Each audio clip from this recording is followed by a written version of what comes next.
রৌদ্রতপ্ত দুপুরে জাম গাছ থেকে জাম নামিয়ে নির্জন প্রকৃতির মাঝে বসে লবণ লঙ্কা দিয়ে জাম মাখানোতে গ্রাম বাংলার এক নিবিড় সৌন্দর্য প্রকাশ পায়। পল্লী কবি জসিমউদ্দিনের একটি কবিতার একটি পংক্তি ছিল, পাকা জামের মধুর রসে রঙিন করি মুখ।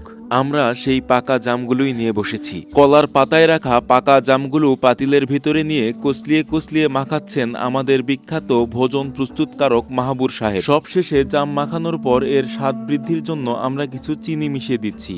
এই চিনিগুলো অসাধারণভাবে এই জাম মাখার স্বাদ বহুগুণ বৃদ্ধি করবে। কেমন লাগছে?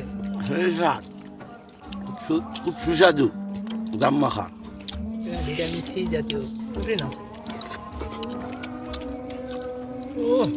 ধন্যবাদ ভাইয়া, আসলে খুব ভালো লাগতেছে, ভাষায় প্রকাশ করা যাবে না। কথা একটু দেন।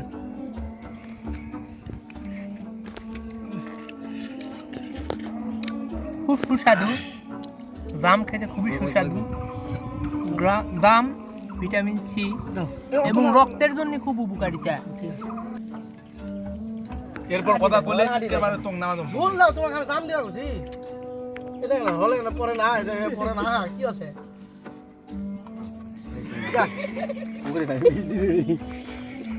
সবাই মিলে এভাবে একত্রে বসে হাসি আনন্দ ও কৌতুকের মাধ্যমে জাম মাখা খাওয়া হয়তো একদিন স্বপ্নের মতো মনে হবে। সেদিন হয়তো আর এভাবে একত্রে বসে গ্রামের পুকুর পাড়ে মাঠে ঘাটে সময় কাটানো সম্ভব হবে না কারুই। আর তখন এই মুহূর্তগুলোই স্মৃতির পাতায় সোনালী অক্ষর হয়ে ধরা দেবে।